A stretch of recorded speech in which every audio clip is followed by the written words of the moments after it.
Okay, so we start our class. Yesterday, we discussed introduction to the finance function. And can you share, who can share what he or she recollects about the finance function? How many decisions constitute the finance function, and what are these decisions? Sister Philomena, yesterday you did not introduce yourself, did you? Yeah, were you here yesterday? Philomena, hello, hello. Hello, Oh, sir. Philomena, Philomena, were you here yesterday? Yes, sir. Yes, sir. Why are you? Are you Philomena? Yes, sir. How can a male be Philomena? They do this program. Hello. Yes, Prof. But I see Philomena. How come that your voice is a male voice? Or you are using Philomena's phone? Hello. Prof. No. Hello, Prof. Yes, I'm here. Okay. Let's go. Let's move on. So who remembers who recollects the decisions that make up the finance function, and and mention the decisions. How many decisions make up? So Hannah. Yes, sir. Good morning once again. Good morning. We looked at 4 functions, which were Is it decisions or functions? Decisions. The investment decision, the financing decision, and dividend decision. You mentioned that for the purpose of this class, the 4th decision will be linked to the investment decision. That's the first decision. Okay. So when you talk about the investment decision, it talks about creating assets, the decision on the kind of assets to acquire for the business or the firm, be it fixed or current. Okay.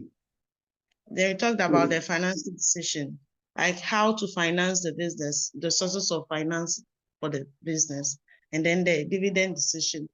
That's the appropriation of the outcome of the various decisions you are going to make for the business, how to allocate returns. Okay. Thank you very much, Sister Hannah. Sister Hannah, are you a teacher?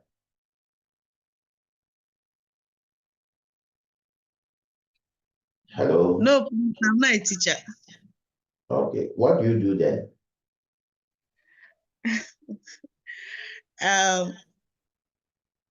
I'm a communicator.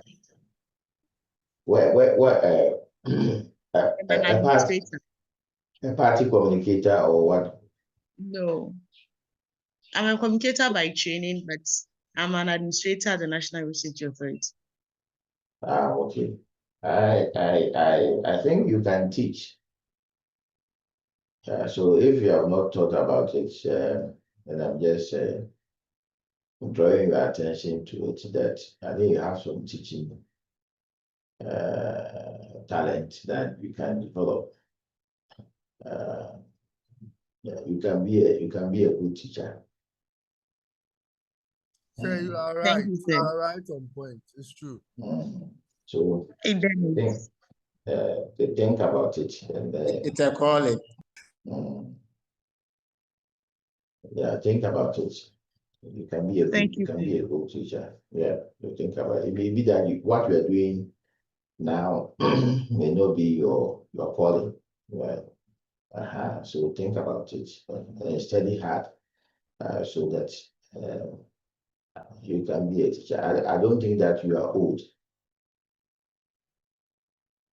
I mean, are you that old? No, sir. Okay, so think about it. Spend some time to educate yourself, and get a teaching appointment, maybe a lecturing appointment. You will do well. You are a market. You can go or whatever. I mean, put it somewhere that you can be a good teacher. Okay. Thank you. So yes, we have discussed that the finance function, yeah, for the purpose of our discussion, is made up of three decisions: investment, financing, and dividend. Right? These are the three decisions that make up the finance function. This morning, we want to take or discuss one of the decisions, and that is the investment decision. Right? Investment decision. We want to discuss, an aspect of it. You want to commit your funds to a project. How do you go about it? How do you select a viable project? Now, what you have to understand is that, as an educated person, before you go into any business, the first thing that you do is to assess whether the business is viable or not. You want to assess to satisfy yourself that the business is viable before you invest in it or before you pursue it. So what we are going to do this morning is about that. How do we assess a particular business concept to ascertain whether or not it is viable? Right? Whether that particular business is viable or not. We want to know. Now, why must we do this? Because see, let's say that you want to set up a business. Let's say, just tell me any business that you may want to. In fact, in my case, if I'm speaking for myself, I want to go into a restaurant business. Have a restaurant, a first-class restaurant. Should I just get up, find a place, and then start running the restaurant business? No. Because let's assume that the startup capital or the initial capital that I would need, but let's assume that I need about 100,000 Ghana cedis. Would I just put in 100,000 Ghana cedis without expecting that something will come out of it, or that the 100,000 Ghana cedis will yield some appreciable returns? If I do that, if I put in the 100,000 Ghana cedis and nothing comes out of it, I will be an irrational, or no, I'll be a foolish person. Because how would I just throw away 100,000 Ghana cedis, just like that, because I have failed to assess the viability or, to assess the business concept to know whether or not it is viable. To know whether that particular business concept can yield some, returns. Now, you see, capital projects or capital investment projects require very huge sums of cash. And so if you raise, large amounts of money, raise a very big money to go into business, and then the business fails. If you are not careful, you may even think of killing yourself, because you might think that your wealth has come to an end. So it is important that we subject the business concept to some analysis to see whether it is an opportunity. Because when a concept is assessed and is found to be worthy of pursuit, it becomes a business opportunity, right? So we want to know whether, the concept, for example, in my case, the concept of setting up a restaurant business, whether it is an opportunity that I can take advantage of. So using, techniques, investment appraisal techniques to assess the viability of an intended capital investment or a project is what we call investment appraisal or capital budgeting, right? You using techniques, and the techniques that we are going to learn this morning, and that's just the investment appraisal technique, using them to assess the viability, right? Or to assess a project, to assess the concept, to know whether it is an opportunity or not. That particular process is what we call investment appraisal or capital budgeting.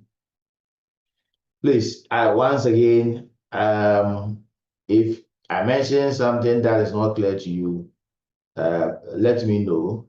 I'll be glad to explain it or to clarify it to you. So we want to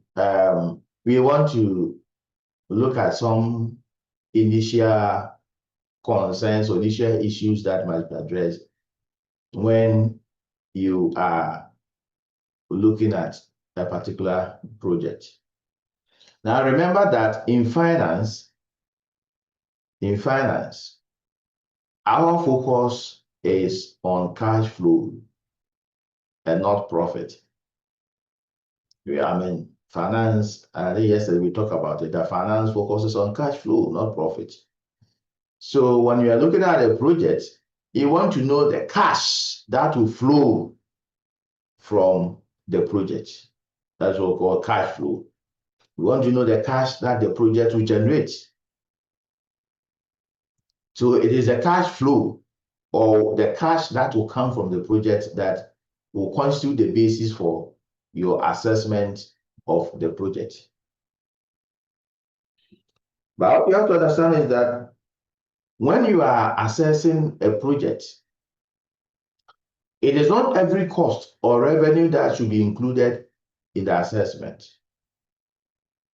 Then the question is, what costs and revenue should be included in the project? The test is simple. You have to ask yourself this question. Is a particular cash flow occurring as a result of undertaking the project? If the answer is yes, then the cash flow is relevant. If the answer is no, that particular cash flow is not relevant to the assessment you are making. Now, so let's look at irrelevant costs. Then we also look at relevant costs. Now, one irrelevant cost is sunk cost. And sunk costs are costs incurred prior to the commencement of an investment project. And the question is, why are such costs irrelevant? Because they are incurred regardless of whether the project will be undertaken or not. Examples of sunk costs: we have market research cost, historical cost of machinery already owned by the business, cost of research and development activities. Right? These are examples of sunk cost. They are incurred regardless of whether the project will come up or not, or the project will be undertaken or not. So said costs are irrelevant to the assessment of the intended project. Then you have apportioned fixed costs such as rent and building insurance, or apportioned head office charges are not relevant to. So normally said fixed costs, they will be incurred anyway, whether or not the project comes up or not. I mean the said costs will be incurred, and we are talking about building insurance, head office charge as well. Let's say that the business, we are dealing with a going concern. I mean, charges that are not, traceable to the intended project, you will not account for them when you are assessing the project. Interest payment on debt, assuming that you are going to borrow, right? You are going to borrow to finance the project. The interest that you pay will not be counted as the cost of the project, because the assessment, the rates, the cost of capital of the firm which you will use to assess the project, all has already accounted for the interest, any interest that you pay on debt capital that you are using. So let's look at, we have looked at the irrelevant costs. Now let's look at relevant costs. One is incremental fixed cost. So fixed cost, fixed cost, I don't know whether you have done anything related to accounting, but I don't talk about auditing, managerial accounting or something. But fixed cost is cost that does not vary with the volume of activity of an organization, right? It is fixed. Whether or not your volume of operations goes up or not, that cost will still be paid, and the cost will not change. The value of that cost will not change in response to the change in the volume of your operations. So if you look at me, or you look at KNUST, my salary is fixed. And as a full-time lecturer, my salary is fixed. It doesn't matter the number of students I will teach. Whatever is paid at the end of the month will be the same. So whether the students, the population of the students increases to 1,000, 2,000, it is the same salary that will be paid. So that is fixed. It is it doesn't correlate with the the volume, the increase in the volume or the increase in the population of the students that I teach as a teacher or as a lecturer, right? Yeah, so that is now. So a fixed cost is fixed. It doesn't change with the volume of population. So if as a firm you want to embark on a project, your fixed costs, you cannot account for it, except the additional fixed cost that will come up as a result of the project. That is what we call the incremental fixed cost. right? So the additional fixed cost that you incur because of the projects that you are going to embark upon, then you can account for that one. You can account, it's relevant. You have to account for it. And also another cost that is relevant to this is the opportunity cost of using an asset for one purpose rather than the other. So let's say that you want to embark on a particular project, you already have some goods that that you are going to use for the project. The goods are there, but you're using them for the intended project. You have to cost them and use and account for the value of the goods, right? When you are assessing the project. Now, what are the appraisal techniques, or what are the techniques or the methods that can be used to assess an intended project, right? An intended project. These are the techniques. We have payback and discounted payback. We have net present value. We have internal rate of return. We have profitability index, and then the return on capital employed. But before we get there, right? Let's assume that we want to just mention something that any project, but let's assume that we want to go into a restaurant business. The first thing that you will do if you want to go into any business is to sit down to know what you will need, right? The items that you will need, the tools, all those things that you need to go into that particular business. You have to sit down and you will list them and cost each. So let's say that we want to go into restaurant business. Definitely, you will need what are the things that let's do this together. What are the things that if you want to go into a restaurant business, what are the things that you need? Let's discuss. Let's discuss, please. I'm here. I'm here. I'm listening.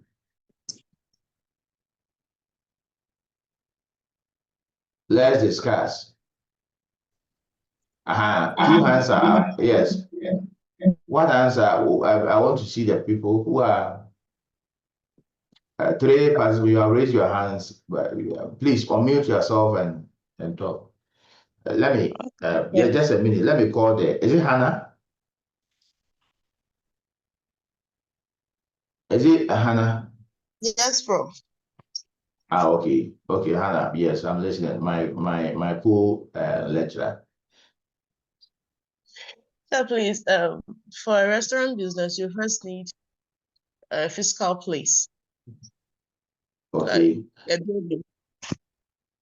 So you need a structure. So you sit down. Yes, you sit down. Okay, how much would you need to put up the structure? So if you already have the structure, for example, you already have a house and you want to use it to run the business, you cost the house or you cost that structure. You put a value on it. Even if your own house, yes, you have to value it. And that will be part of the initial investment. Right? So you have to, yes, the structure must have a cost. Apart from getting the structure, maybe if you get a structure, you need to furnish it. You need to put it, you need to shape it in a way that will suit the purpose of your, you will suit whatever your purpose, will suit your purpose, right? So maybe you have to install air conditioners, what else, maybe fixtures and fittings here and there, just to make the place ready for takeoff. Okay, so you do that. Now, apart from the structure, right? What other things would you need? If you have the structure in place, what else would you need?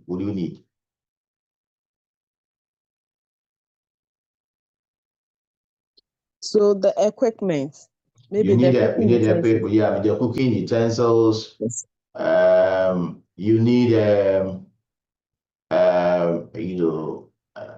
gas cookers. The women so don't you have women here? We are talking about cooking. So the equipment, the plates, the cutlery. okay, and also a chef, maybe a chef, the cook, the person who is Okay. going to. You need to get a chef. You need to know how much you are going to pay the person, or the persons. Gadri,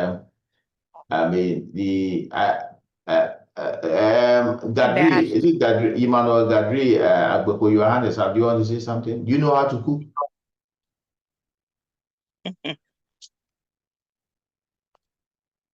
Do you know how to cook? Hey, where is Antomagi? Antomagi. I'm here. Yeah, so I'm surprised you are quiet, because does it mean that you don't cook for your husband? No. Hey, I cook. So the woman here, please. The husband is not in the country, so. Hey, how do you know? How do you know? Dennis, Why?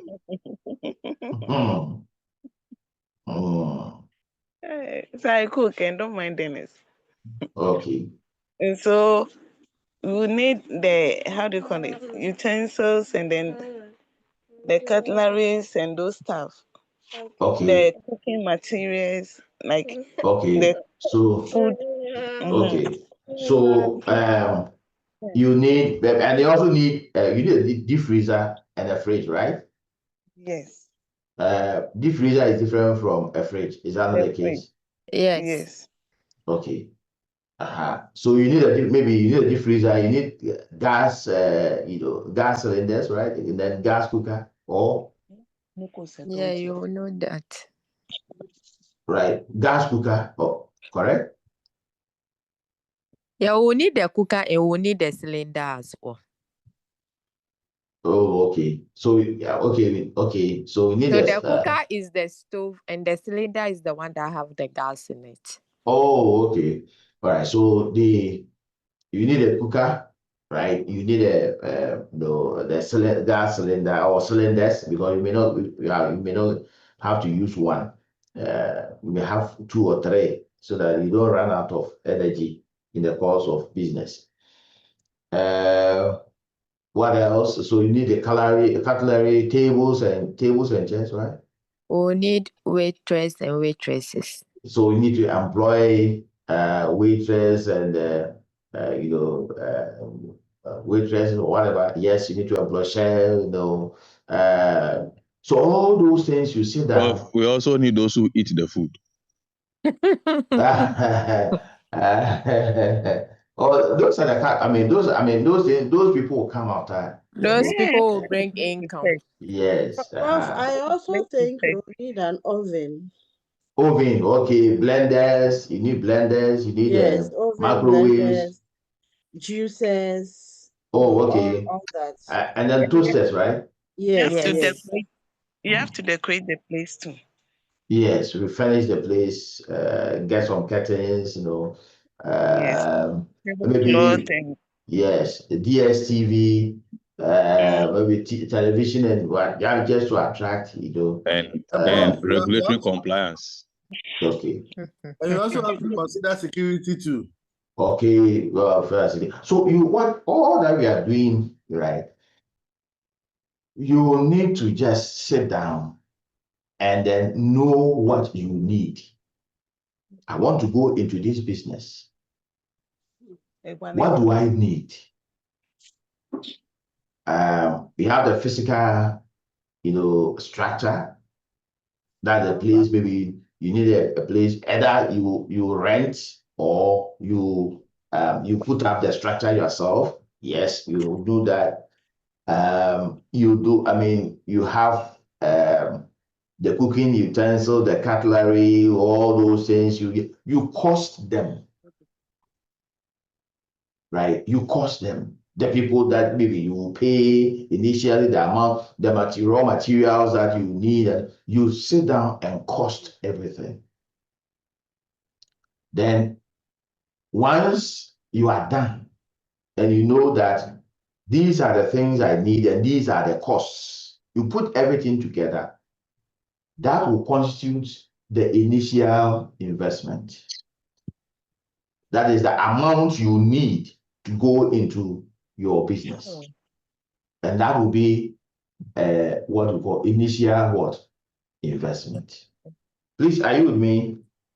Let me, just a minute, let me call the IT guys to activate the electronic board so that I can start writing, right? So just, hello.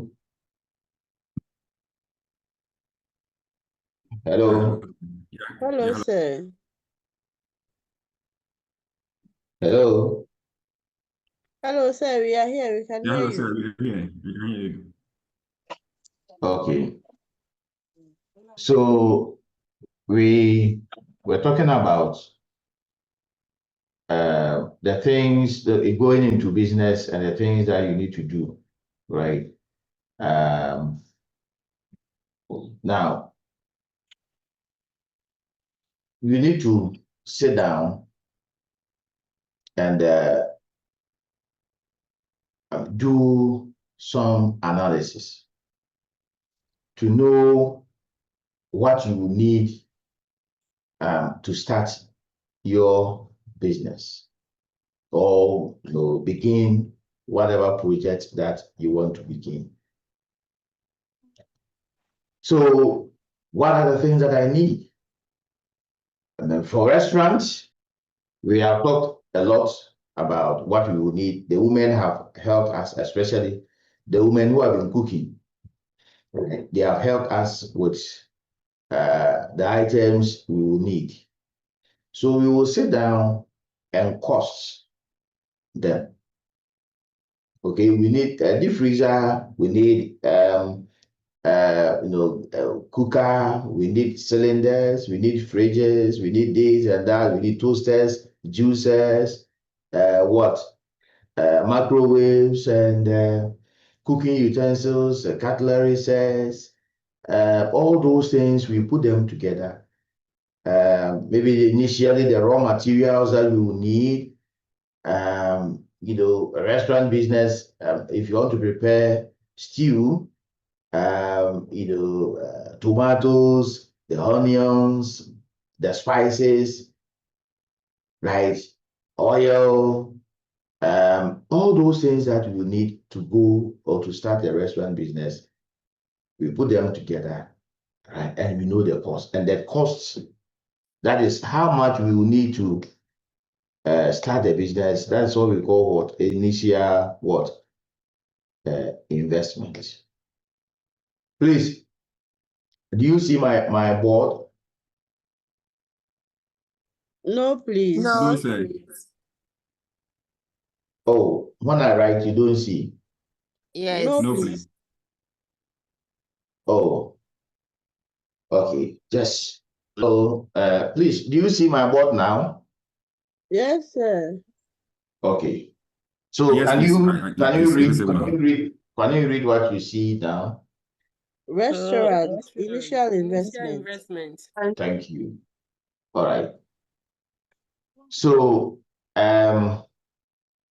let's assume, we don't want to frighten people with zeros and whatever. So let's assume, for the purpose of our discussion, let's assume that our restaurant business, we will need 10,000 Ghana cedis to begin. It is far inadequate, far low, right? Very, very low. But we just want to use it for our discussion, right? In practice, you have to make sure that you get a realistic amount. You know the realistic amount that you would need as your initial investment to go into whatever business that you are thinking of going into. So let's assume, for the purpose of our discussion, that in our restaurant business, we will need 10,000 Ghana cedis as our initial investment.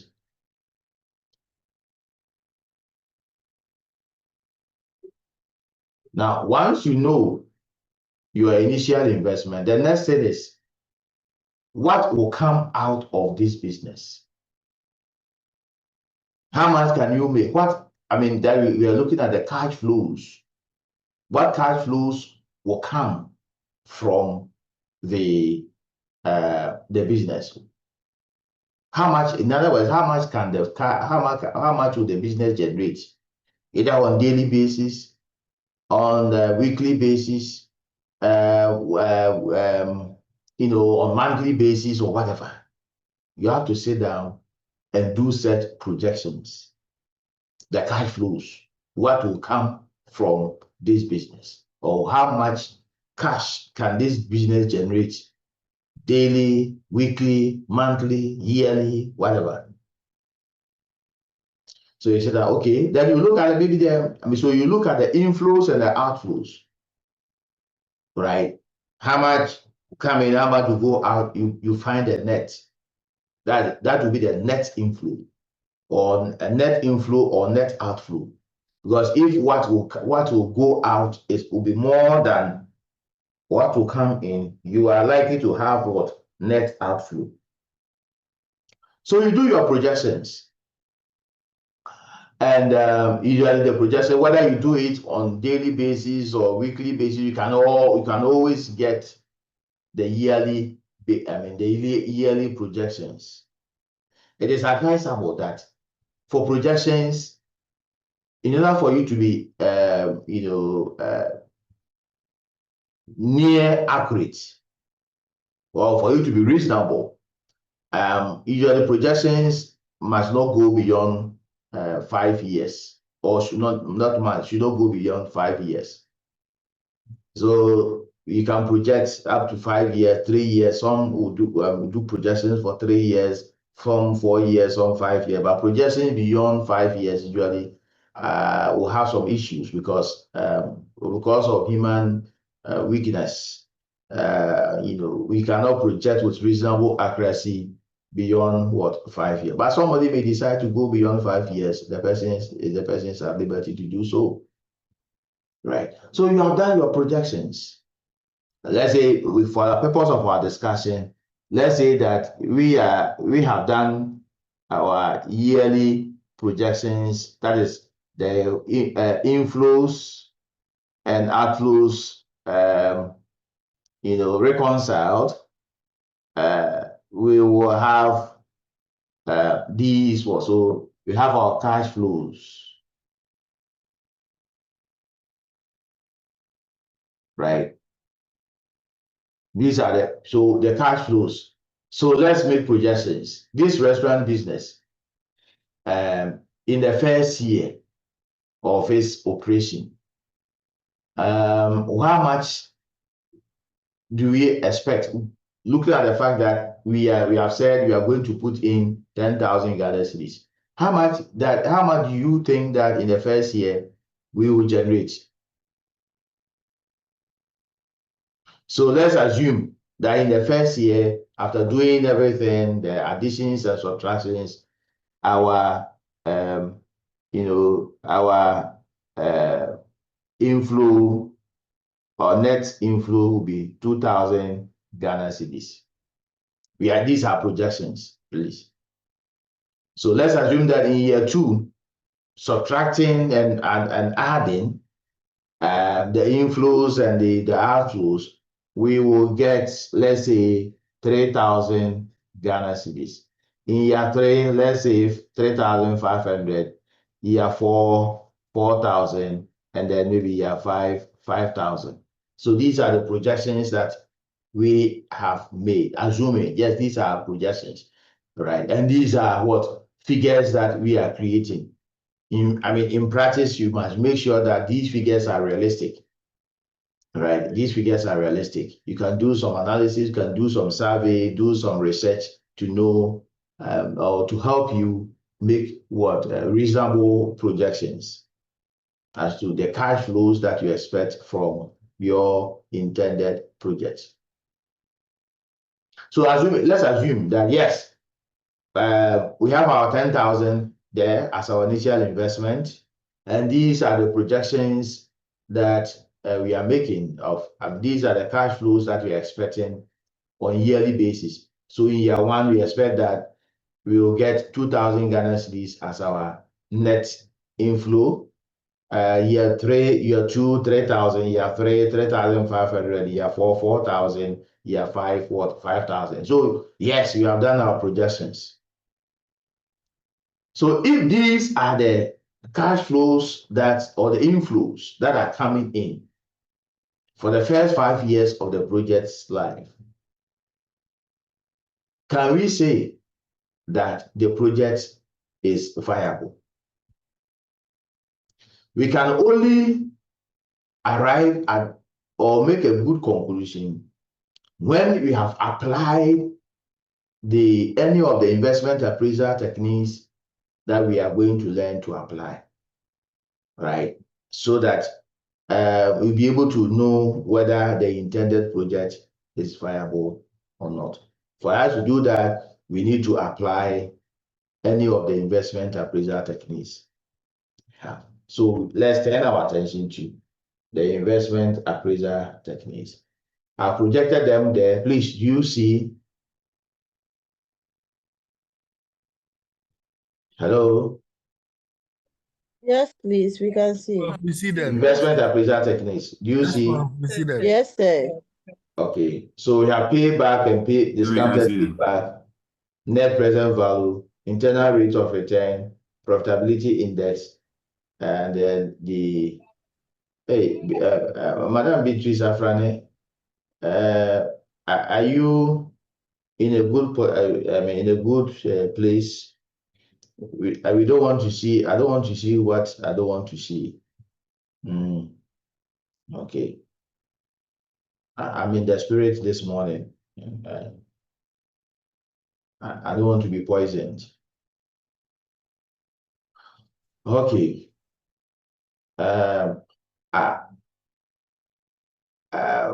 Terence Abuchi, yesterday, were you here? Yes, I was here. Did you introduce yourself? Yes, please. Okay. Where do you work? I work at the local government service. Oh, okay. Okay. Okay. Your children are around you, right? Yes, please. Oh, that's good. So family man, you are a family man, and you are schooling. Okay. And this morning you didn't know. So these are the techniques, and we have our figures, our projections. We have our initial investment there. Now, one thing that we need to add is the cost of capital of the firm. And you see, the cost of capital of the firm will be relevant in our not be we should actually say will be relevant. The cost of capital of the firm, will be there, or we will need it, or we will use it, right? If we can estimate it. That is, if the firm we have an existing company that is assessing a particular project, then it must have its cost of capital. We must use this cost of capital to assess the intended project. Now, if it is a new entity altogether, the project is not something that is coming from an existing company, right? But let's say Hannah has decided to set up a restaurant business. Hannah at that time has not registered. The business is not in existence. It's something new. Then what Hannah will do is to use any acceptable rate. Usually there is fee rate, the TB rate, right? The TB rate as the basis as is what as the business's cost of capital. In our example, we assume that it's a new entity. So let's assume that the cost of capital,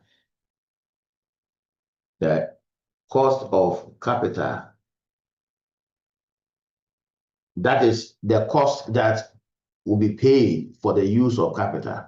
This is the cost of capital of our new firm is 10%. Please, I would encourage everyone to copy some of these things, that I'm writing on the board, because you will need them. These are the figures that you will need to go through what we have to go through today.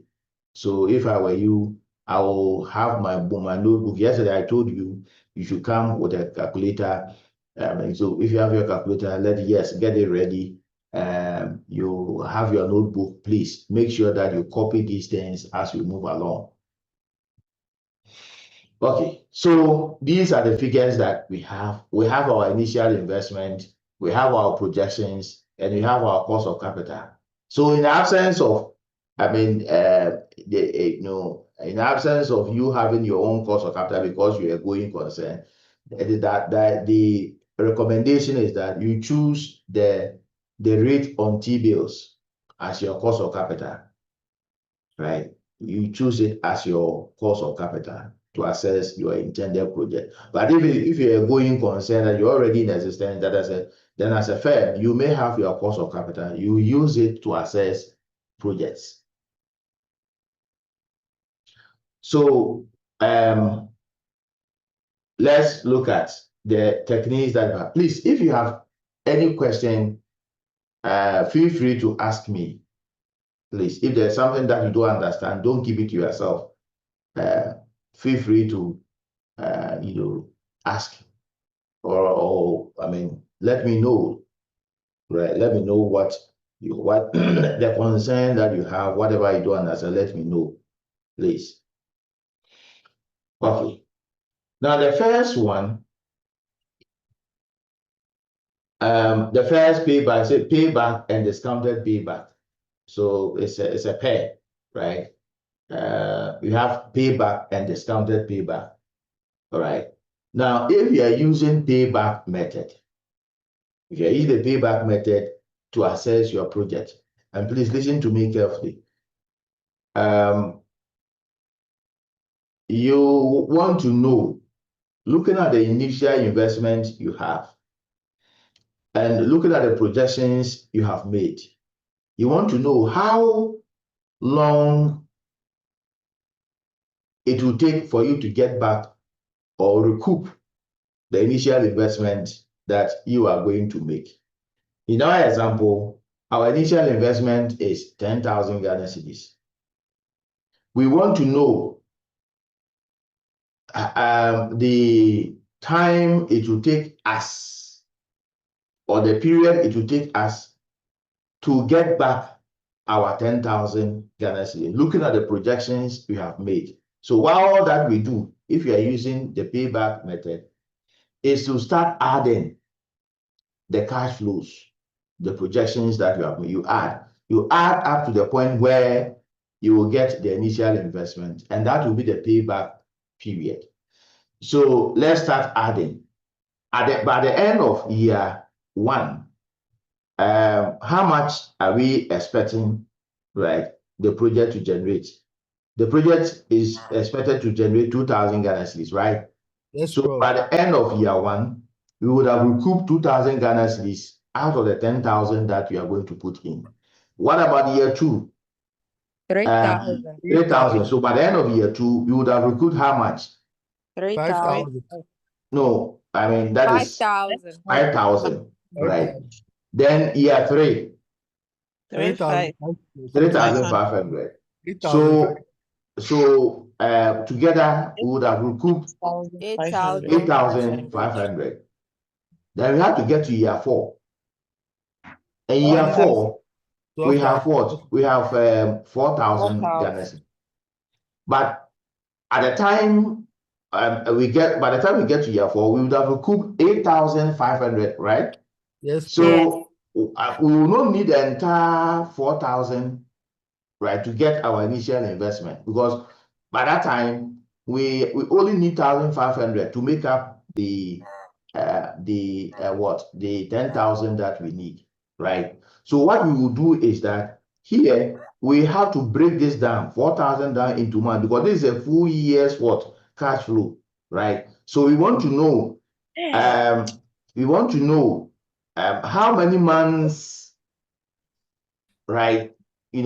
How many months cash flow will give us the 1,500. So it means that we need to divide this by what? By 12, right? And so if you divide 4,000 by 12, what do you get? 3.33. 333.33. So how many 333.33 will give us the 1,005? 5. Is it 5? Yes, bro, 5. No, it's more than that. It should be around 4, maybe 4. By 5, yes. So 5, fine. Somebody will get 5. Somebody will get 4, right? That's okay. So approximately, our payback period will be what? Will be 3 years. 4 months. So it will take us 3 years, 4 months to get back our initial investment of 10,000 Ghana cedis. Anybody with a difficulty here?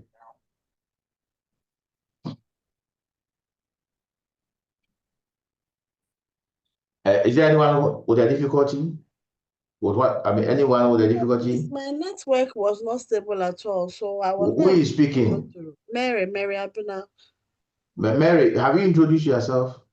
Yes, please. I introduced myself yesterday. I was the one who said I wasn't feeling well. Where do you work? I work with a child development center. Okay.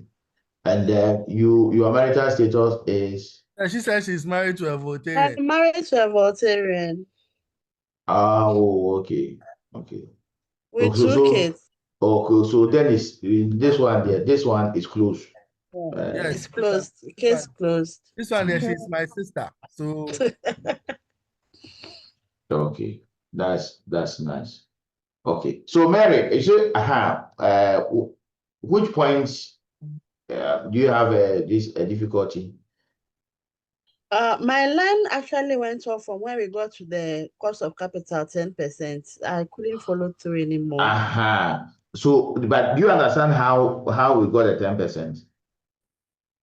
No, please. What I'm saying that when you are appraising a project, I mean, there are 2 possibilities. One possibility will be that you are a going concern. You are already in existence and you have identified a project and you want to assess, right? Or we want to assess it. Now, if you're a going concern, then your cost of capital will be, that's the price that you pay for the use of capital, the capital that you are using to run your business. So you use it. You use your cost of capital because you're already in existence. So you are using capital, the cost of the capital that you are using, right? You have to use that cost, okay, to assess the project, right? Now, okay. Now, if you are, it is a new business altogether that you have the firm that wants to pursue that particular business is not already in existence. It is something that is going to be established, right? Then the recommendation is that you have to use the rate on T-bills. Right, so maybe the annual the TB rate, the 1-year TB rate, right? You can use this as your cost of capital to assess the project. In our example, we are saying that yes, it is not an existing business. We don't know the cost of capital of the business because because it's a new business. So we are assuming 10% as our cost of capital to assess our project. But if it is a company, for example, if it is your company, you are auto CBG, right? No, it's A child, fine. So if it's a company, then that company is going into a particular project, then it has to use its cost of capital. There's a way of estimating the cost of capital of a company, an existing company. So you have to estimate it and then use it to assess the project that as a company you're embarking upon. But where what you are dealing with is a new entity altogether, it doesn't have any cost of capital, then the recommendation is that you use the TB rate. That is the rate payable on T-bills as the cost of capital of the intended project. In our example, it's a new business, so we are assuming 10%. It may not be the rate on T-bills now, but it's just an assumption that we have made, right? So after that, I think we got to the payback, and you said that if you're using the payback method is very simple. All that you are interested in, you know your initial investment, you know your projections. Now you want to check how long would it take for you to get back your investment, your initial investment, looking at the projections that you have made. So you start adding the projections up to the point where you get your initial investment back. Then that will be your payback period. Right, that will be a payback period. So we started by adding 2,000 to 3,000, which give us 5,000. So by the end of year 2, we would have recouped 5,000 out of the 10,000 initial investment. We will go to year 3, 3,500 added to 5,000 will give us what? Will give us 8,500, right? So yes, so we had 1,500 outstanding. So we got to year 4. But when we got to year 4, we realized that the entire year, the projection was 4,000, but we needed only 1,500. So we needed to reduce the 4,000 into months. Then you count the number of months, cash flows that will give us 1,500 that we need. And when we did, we got 4 months. So it means that our payback period is what? 3 years, what? 3.4 years, or 3 years, 4 months. Sister Mary, are you okay? Yes, sir. Okay. So the So payback, when we divided the 4,000 by the 12, we got 3. So how many 3 points? That will give you 5,000. Approximately 4. But somebody will say 5. 5 will be in excess, but that's okay because we are doing something that we are approximating. Yes, 4. If somebody writes 4, somebody writes 5, they are all correct because it's all about approximations. So please, so please, did we divide the how did we get the? Hello, sir. Yes. I don't know, but it's actually giving me 4.5. Exactly. Yeah, But 4.5 is giving the exact 1,005. 1,005. No, so the point is, divide 4,000 by 12. Okay. 333.333. So how many 333 points? How many 333.3 will give you 1,500? 4.5. 4.5? Yes, please.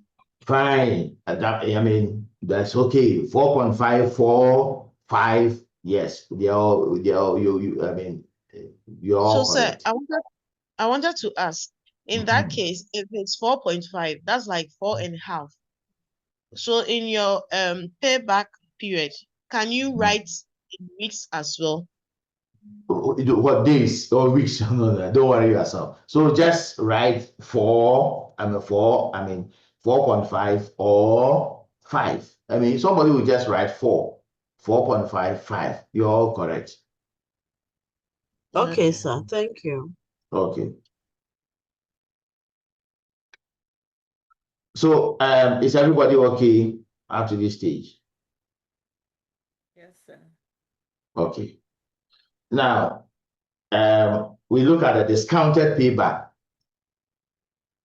The discounted payback is the same focus, but some slight change. Now, the problem with the original, that's the payback, just the original payback method is that it does not account for time value of money. Alvin, come. Right? It doesn't account for time value of money. Because you see, you remember, I mean, yesterday we talked about time value of money. Who remembers?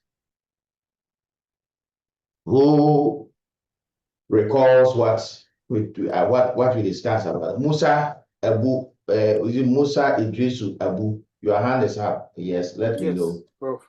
what you have to say. We talked about paying money at a later date instead of an earlier period. And okay, so what is it? And So, Prof, I think what we said, what X amount can do today, Okay. not able to be like that that same X amount will not be able to do that thing tomorrow. So it's better we work with the money today than saying that we are going to work with the money in future. Yeah, who is speaking? if Then the it's purchasing okay. power, yeah, the Is that purchasing Dennis? Yes, Okay. Prof. Okay. That's good. So and that the purchasing power diminishes if you're payment very good. Yes. Okay. So time value of money. Yes, X amount received today may do more than X amount we receive tomorrow. Okay. Now the problem with the payback method is that it doesn't account for time value of money, right? Because if you look at it, and 4,000 in year 4, what it can do may not be the same as 4,000 in year 1, right? But I mean, the formula, the technique doesn't account for the purchasing power or the time value of money. It's as if the 4,000, the value that will be received in year 4, the value will be the same. It cannot be, right? What 4,000 that will be received in year 4, what it can do may not be the same if it were to be received in year 1. Right. So the discounted payback method addresses this weakness. Another weakness of the payback method is that it doesn't account for all the cash flows. So you see, it is only interested in the cash flows that will yield or that will help the entrepreneur to recoup the initial investment. So all cash flows after the initial investment has been recouped are not accounted for. But that shouldn't be the case. So in our example, we did not consider 5,000. We just terminated everything in year 4 because after year 4, or up to year 4, we were able to recoup our initial investment.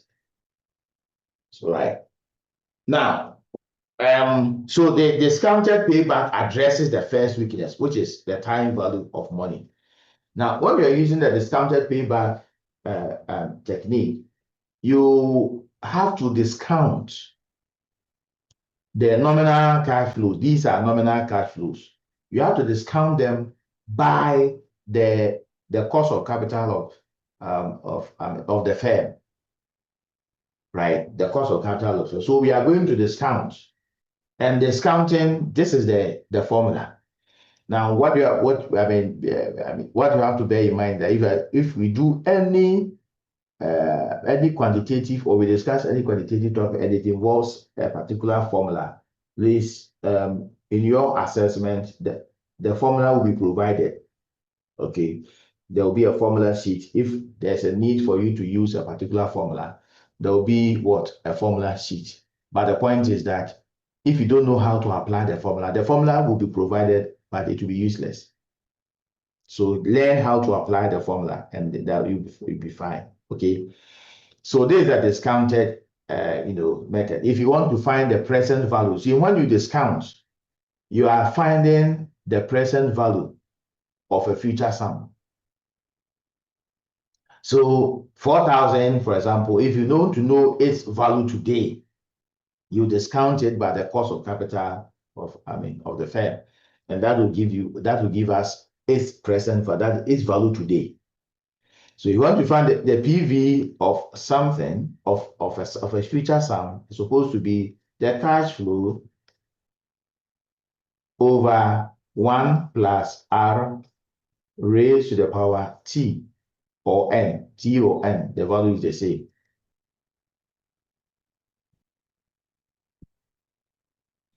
Right, the cash flow is a cash flow for a particular year.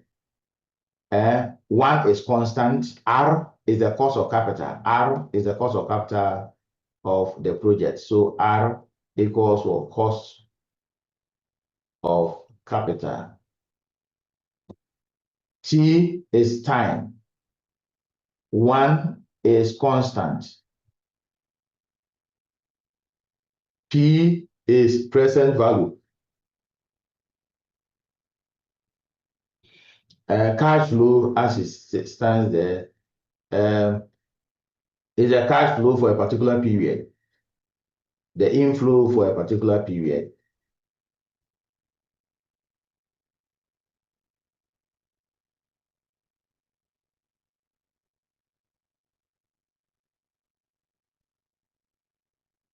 Please, are you following me? Hello? Sir. Yes, Are you sir. following me? Yes, sir. Okay. Yes, sir. All right. So we have the, so that's the formula. Cash flow over 1 plus R raised to the power T. In some cases, you may just have to, if you have a discount common factor table, you have a table, usually behind finance books, financial management books, the table is there. So you can just pick the discount common factor by tracing you for, if you know it's 10%, then year 1, what will be the discount common factor? You pick it. Year 2, you pick it. Year 3. Then what you do is that you may know how to apply this formula. When you bring the DCF somewhere, then you create a column and you put the DCF there. You multiply the DCF by the cash flow to get the present value. But that is a long process. So in the absence of that table, you use this, right? This formula. So let's apply. It's very simple to apply, right? Very simple to apply. And I want everybody to participate in this.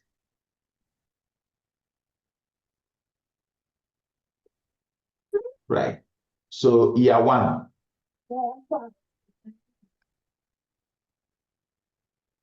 Year 1. Year 1, the cash flow is what? 2,000. 2,000. 1 is constant, right? Yes. 1 plus our cost of capital is how much? Cost of capital is 10%. So 0.1. Yes, please. For year 1, T will be 1, right? Okay, so summarize for us. Hey, who is?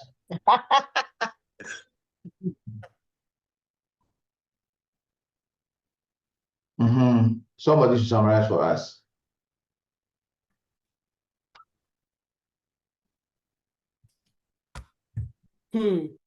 181.1 1. 8.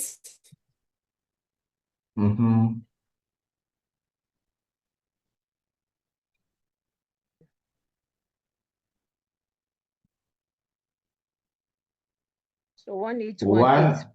1818. 0.18. So 1818, right? Yes, please.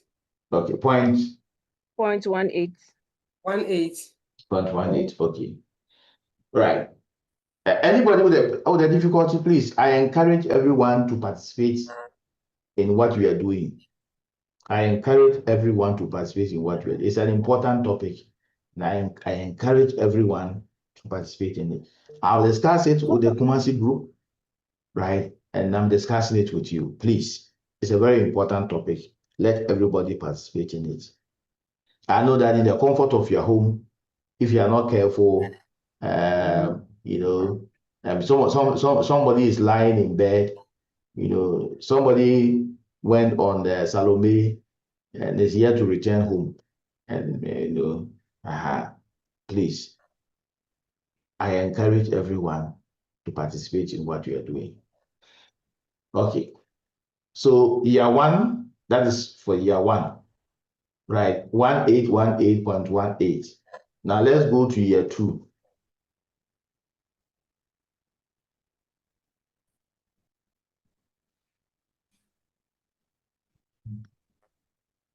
Year two. You have 3,000 over 1 plus 0.1 raised to the power 2. Okay. Somebody should summarize it for us. 3630. Please, I guess you are keeping the present values, right? Please keep them up because we will need them. So let me PV. Year one is what? 1818.18. Year two is what? 3630. 3630. Point. Or no decimal. No decimal. Okay. Okay. Now we go to year three. Year three is 3,500 over 1 plus 0.1 raised to the power 3. Summarize it for us, please. Please.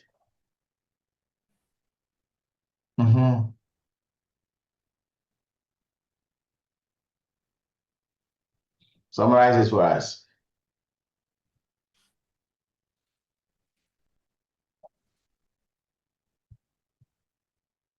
Four 658.5. 4 658.5. 4658.5. Any confirmation? Who is talking? Is that Maggie or what? That's Fidelia. Fidelia. Oh, okay. Auditor General Department.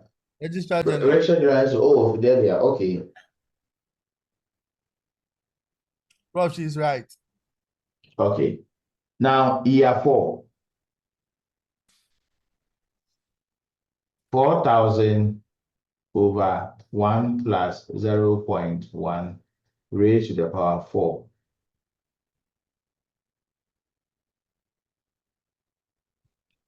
5856.4.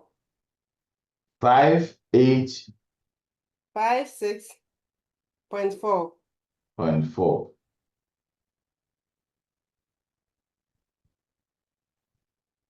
So year 5 is 5,000 over 1 plus 0.1 raised to the power 5.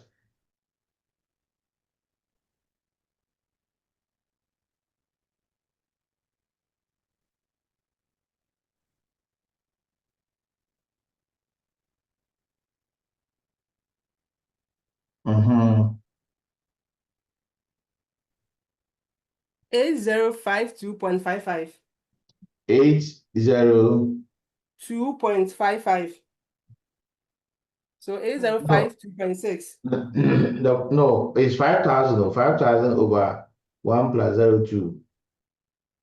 Yes, sir. So check it well. So is it 3104.6? It's something, I think it should be something less. It cannot be more. So it's 5,000 over 1 plus 0.1 raised to the power 5. 5.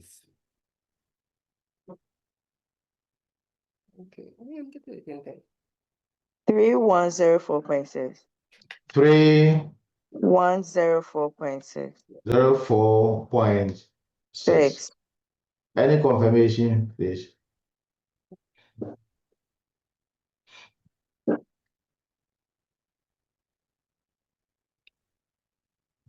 Any confirmation?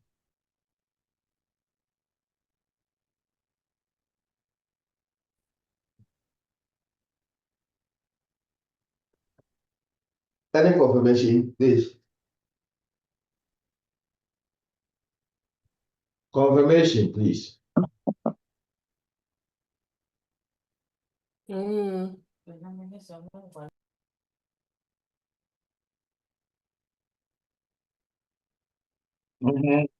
Is it confirmed? Confirmed, Prof. All right. So these are, please, do you see the figures that I've written, the PVs, present values? Do you see them?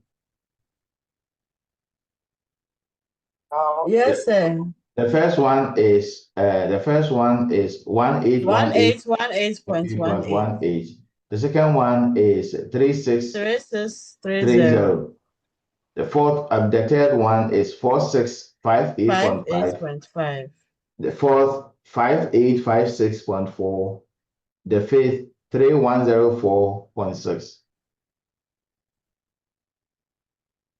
Done? Okay. Yes, sir. So now we are going to get our discounted payback. We add the present values up to the point where you get your initial investment of 10,000. Prof, please, sorry to take you back, but that's a year 2. I'm not getting the 36. I'm getting 2479 right now. I don't have a calculator by me. Can anybody go? Confirm for us? You do it to the power 2, or you maintain the power 1? No, to the power 2. 1.1 plus 0.1 to the power 2. Yeah. 1 plus 0.1 to the power 2 is supposed to give us 1.21. So 3,000 divided by 1.21. 2479.3. It's 2479.33. Yes, 0.34 or 33. 2479.2.33 or 34. I was wondering, getting high figures more than the initial figure. So, so what is the problem now? The initial figure was high. Okay. Yeah. Okay, so yeah, thank you. In fact, it didn't escape. So how much? It's supposed to be 2479.33 or 34. 2479.33. 338 or 34. 338. 338. 34. Yeah.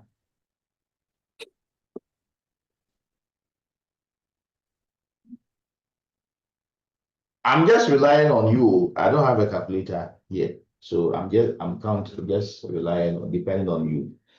Okay, so these are the PVs. So please add up to the point where you get the initial investment of 10,000 Ghana cedis back. So do the addition.